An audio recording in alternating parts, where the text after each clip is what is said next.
It is day 3 of a cross-state manhunt for the gunman who killed the CEO of UnitedHealthcare, Brian Thompson. We're now learning that the suspect reportedly traveled to New York City on a bus that came from Atlanta just days before the shooting. Detectives also found that he used a fake New Jersey ID to check into a Manhattan hostel where he stayed.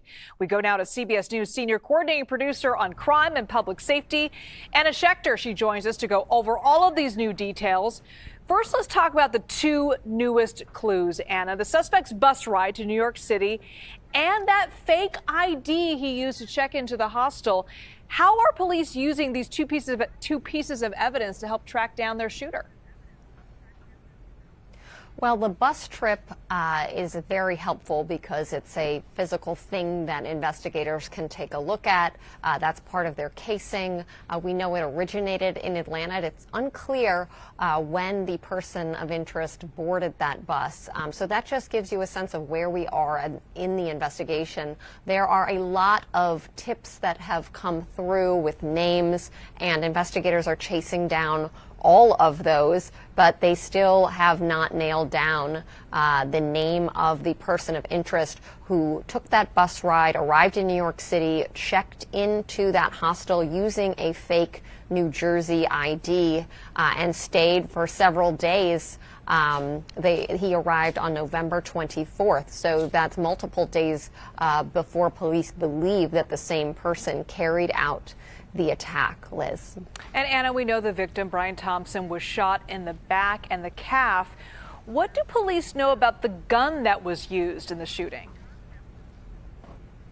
Well, the gun is an unusual gun. It's hard to find. It's got a very long barrel, a distinctive look that you can see in the surveillance video of the attack that we've seen on the show today. And it's that's what led investigators to go up to Connecticut to gun stores that actually sell this type of gun. It's a B&T Station 6 gun that he used. Police have told CBS News that.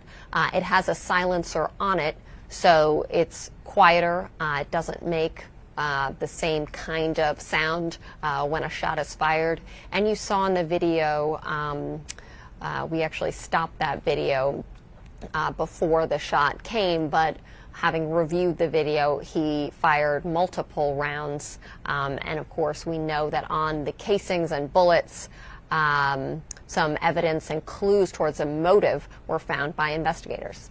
And that surveillance video, multiple surveillance videos, Anna, that we're looking at are serving as key pieces of evidence in that.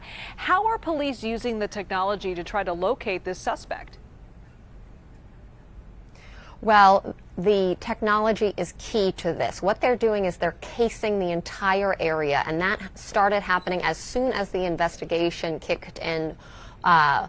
Investigators started physically going to businesses and buildings and residences in the immediate area to try to trace a pathway and screen through the surveillance footage captured by all of these cameras. There are hundreds and hundreds of cameras in that area, and so they were able to track him going into a back alleyway, grabbing a bicycle, riding it up into Central Park. They lost him in Central Park. There are fewer cameras there, but then they captured him exiting on the west side of the park, somewhere between 70th and 80th Streets, and then CBS News obtained video from a building owner on West 85th Street that showed the bicyclist, the suspect, turning left onto West 85th Street and riding west, and that is the last known image. So you can see how important all of that technology is to piecing together a timeline of exactly where he went.